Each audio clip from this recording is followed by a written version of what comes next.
Well, good morning. This is Ian R. Crane, and it's the morning of Wednesday, the 2nd of January, 2019. And I trust that everyone watching this has recovered from the festivities of New Year's Eve and enjoyed the beautiful day that we had yesterday, beautiful weather on New Year's Day. Only spoilt, of course, by the horrendous aircraft trail pollution that seemed to cover much of the country yesterday. And this seems to be one aspect that those who want to discuss climate change always seem to omit. You know, the evidence is very much there above their heads, and yet nobody wants to talk about it.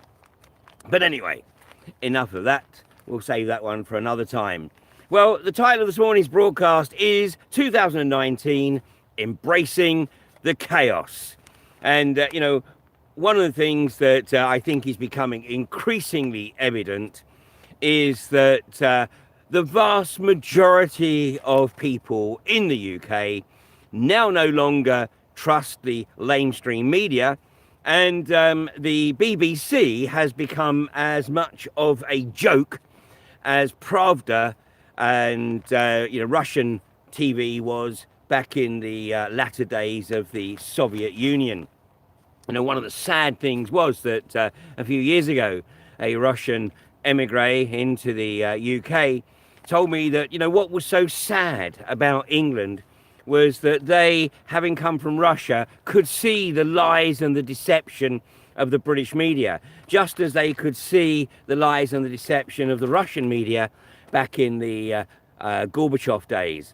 Yet, people in Russia used to openly ridicule the Russian media, yet here in the UK, people believed that it was indeed the gospel truth. Well, that is no longer the case, of course, and people are rejecting the BBC, they're rejecting their TV licenses in droves, and the readership of the printed press is falling like the proverbial stone. In fact, the combined readership of the Sun and the Daily Mail is now less than the readership of the Sun alone was back when David Cameron first took office back in 2010. And I must confess that I am a regular reader of both the Sun and the Mail, and most of the other press on a more occasional basis. So why do I do that? Well, because that way I've got a really good idea of what those people who do still buy the Sun and the Mail believe to be the gospel truth. So I know what their worldview is. But every now and again, we are gifted something which absolutely exposes the magnitude of the deceit and the deception and the obfuscation. And of course, over Christmas, that was Dronegate. And, just random people now will tell you that they certainly don't believe that there was a drone there, and that Gatwick Airport is definitely hiding something. Well, maybe the British government is too. Well, this year is going to be one in which people are challenged. Their worldview is going to be challenged. If they have any faith left in politicians, that's about to be challenged. It's going to be the year of mega chaos. And if you're watching this from the UK and you haven't yet got a high-vis vest in the back of your car, then perhaps it's the time to just quietly go and buy one with cash, of course, just in case the day arrives in the not too distant future where the British government places the final straw on the camel's back and people decide that it is time to emulate what has kicked off in France with the Gilets jaunes and spread now to Germany, to the Netherlands, to Belgium and to Sweden. Because if Brexit is betrayed, then there's certainly something in the region, or some percentage of 17.4 million people that are going to be mega pissed off. And if the British government thinks that people are just going to go, oh, well, what a shame, never mind, then I think they're in for quite a shock. Well, of course, there is going to be much in the way of distraction. And yesterday must have been a slow news day. Well, of course it was. It was January the 1st. And, not surprising that each January something seems to make its way into the media. And yesterday in the Daily Mail was this. And sorry for those watching this on Facebook, because of course it will be backwards. But here was the headline on page 24 of the Daily Mail yesterday. A £2 million offer to make your town a nuclear dustbin. Now, of course, regular viewers of Fracking Nightmare, and indeed these live streams, will know that this is something that has been very much on the cards for quite some time now. And I just want to read the first few paragraphs of this article, and I'll post a link to it under this video, because the final statement or comment I'm going to make from this is made in the Mail without any irony at all. So here we go. Have some of this. Towns and villages are being offered millions of pounds as an incentive to become Britain's nuclear dustbin. Hundreds of tons of radioactive nuclear power station waste needs to be stored a kilometre, roughly 3,000 feet, deep in the ground. The facility will need to hold 750,000 cubic metres of waste, enough to fill 3/4 of Wembley Stadium, and will cost an estimated £8 billion to build. To provide an incentive to hosting the dumping ground, the selected area will be given between 1 and 2.5 million a year for community projects, because there might be some negative health connotations with living above a nuclear waste dump. If you want to find out more about that, stay tuned. So, the government said the sweetener comes after the last attempt to find a nuclear burial ground flopped in 2013, following 5 years of consultations when Cumbria Council rejected the plan. Suddenly the light bulb went on, apparently, in Cumbria. It is expected the process to find a site will take 20 years, and it will take 10 years to build.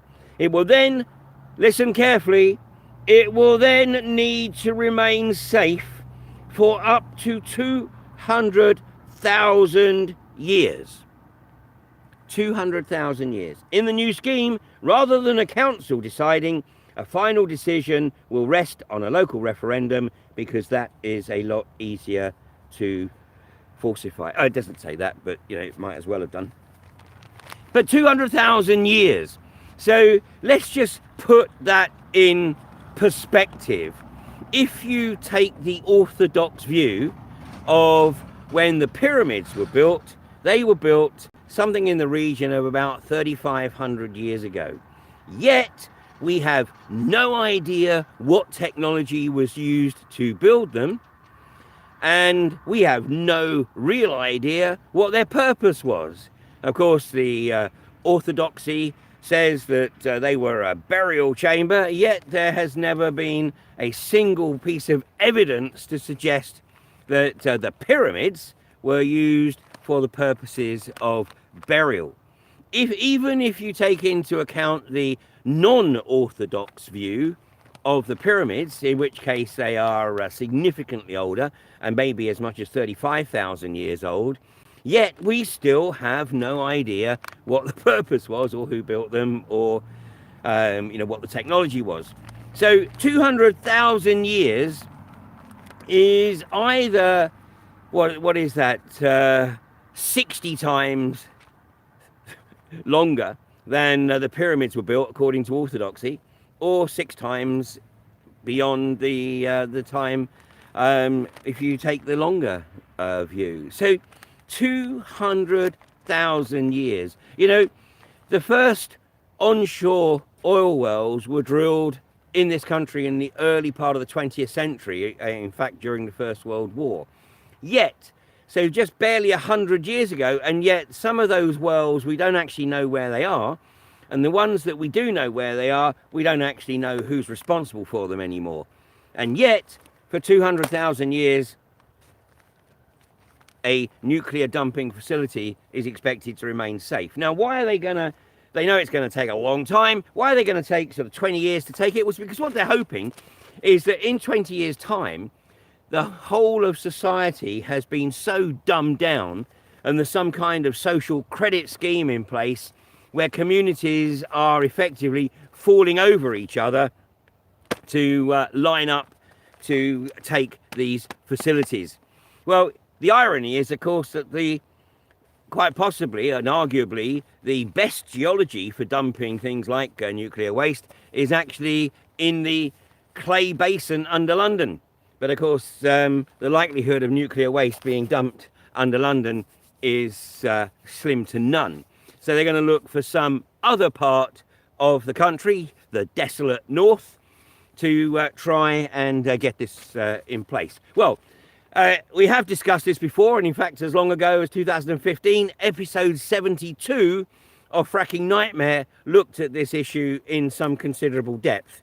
And I'm also going to put a link under this video to a documentary that was made about the Finnish, as in Finland, nuclear waste facility at a place called Onkalo, which means small cave, which was built a few years ago about 250 kilometers northwest of Helsinki.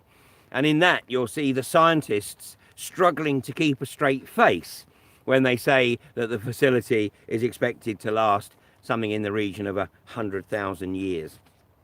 So, watch this space.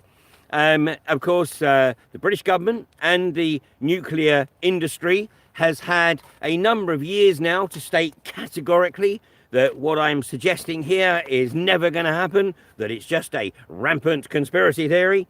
Yet, of course, they won't. And I have confronted radioactive waste management twice over the past few years at public meetings. And in both cases, when I've raised the issue, it's been deer in the headlights moment. So if you find that radioactive waste management are looking to hold a consultation event in your community, then I would suggest it's in your best interests, and certainly in the best interests of your children and your grandchildren, to actually go along and participate. But that's the longer term. In the short term, of course, we've got the fracking. And as I have alluded to many times over the last few years, you know, when radioactive waste management find that they cannot get a community mug enough to accept a deep geological disposal facility beneath their feet, then they will resort to plan B, which is to use a network of deep boreholes to surreptitiously bury the nuclear waste without consultation of the communities. And the ground has already been prepared for this by the various modifications to the Infrastructure Act. So this is something that people absolutely need to have on their radar, and make sure that you know, they don't suddenly find that actually there's a few fracked wells that are no longer being used or have never even been fracked, perhaps.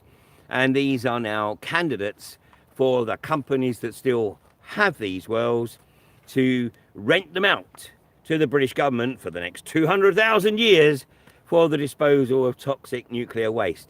So the likes of Jim Ratcliffe will, of course, see that as a very significant and very interesting revenue stream, because, of course, they have absolutely no interest in the health and well-being of the communities that they target. They are only interested in their own financial well-being. And of course, Jim Ratcliffe is now acknowledged to be the wealthiest man in the UK. Well, he was until, of course, he moved to, I believe, Monaco, where the tax regime is somewhat more attractive for the likes of a sociopath.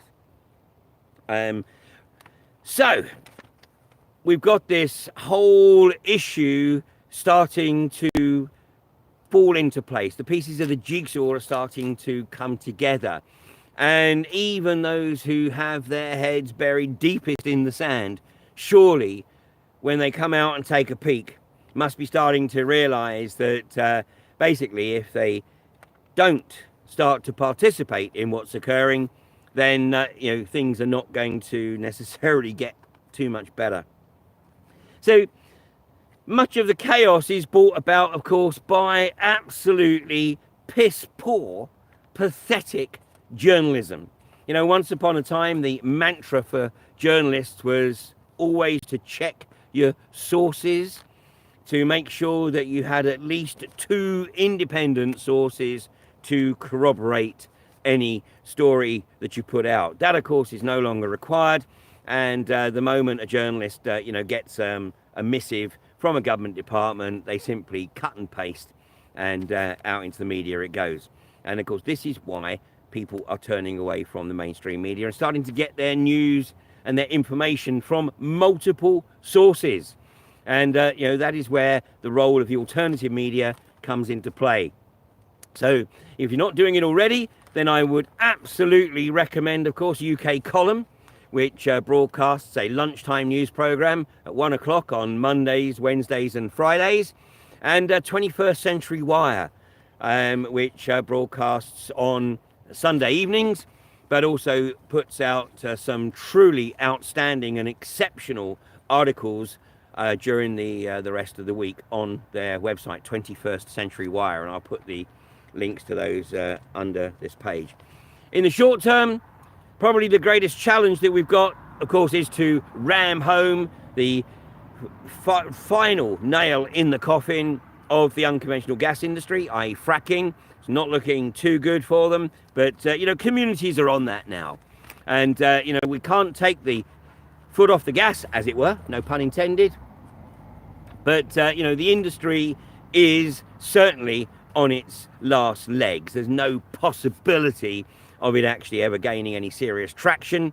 And the important thing is, of course, to keep costing this industry as much as possible, whether that be through legal challenges or any other kind of creative opposition. But without any shadow of doubt, the biggest challenge of 2019 and into 2020 is going to be raising awareness of the threats associated with 5G technology. And just as with fracking, there is now an increasing amount of evidence that's being put into the public domain about the dangers of this military technology that is being rolled out across the civilian population. And, both in the US and in the UK, observations have been made and concerns have been made about the fact that this is primarily a Chinese or an Israeli technology that's being rolled out. And there are some concerns about the security elements. But it's actually time to start asking local authorities about the research that they have done into the health impacts of the specific technology that's being rolled out in their areas. And there's no question, Mark Steele from Gateshead is absolutely on point on this one. Of course, 2 court cases last year, 1 civil, 1 criminal. An appeal for the criminal conviction will be held on January 24th, so I should certainly be back in the Northeast for that. But and once again, I'll mention the outstanding website put together by Brian Snellgrove, 5gexposed.com. It is, in my opinion, the most comprehensive resource of information or links to information regarding the dangers associated with 5G. So I know that many people who have come together to address the issue of fracking are looking forward to going back to their normal daily lives once the fracking agenda is finally shut down. But that would be a mistake, because the negative health impacts of 5G technology will actually be far greater and far more wide-ranging than those associated with fracking. And that, of course, brings us right back to the whole issue of healthcare and cancer. It's estimated that it's 1 in 3 people that will develop some form of cancer right now. That's estimated to be 1 in 2 by 2025. And then I have seen estimates that suggest that by 2050, every human life form will develop cancer at some stage of their life. Now, we know that there are very effective treatments, dare I even say cures, which are prevented to coming to market primarily due to the Cancer Act of 1939, but also by the outrageous diligence of the MHRA, the Medicines and Healthcare Regulatory Agency, which is the front bully boys. It's effectively the protection racket for Big Pharma. And, pretty much everyone watching this is going to know someone who either has had, or will develop some form of cancer. And right now, the only options to them will be to take a course of chemotherapy, radiotherapy, or to take their further health, their future health, into their own hands and develop their own protocol. So this is something that people absolutely need to get involved in. So it's not just about 5G, it's not just about Brexit, it's also about challenging the corporatocracy where it really matters, and getting people to actually recognize that the only way we bring about change is by getting involved. So I'm certainly committed, and I shall be as much of a thorn in the side of the corporatocracy and the corrupt establishment as I possibly can whilst I remain on this mortal coil. So, you know what? I'm actually really optimistic about 2019. I think this is the year that the people are going to start to recognize that they have a responsibility to participate in the process. Otherwise, they are simply going to remain as chattels. The human resources of the sociopathic global corporatists who definitely don't have their best interests at heart. So thanks for joining me this morning. I'm hoping that the day's going to brighten up a bit. I know that here in East Lancashire over the next few days, the forecast is looking pretty healthy. And if you haven't, and I know that the vast majority of people watching this are aware of the aircraft pollution, but if you're not, then over the next few days, then take a look up and just see whether you consider that what's occurring is normal, or whether there is something more pernicious going on. You have a great day, and I will catch with you on Friday morning at 8:30. You take care now, and all the best for 2019.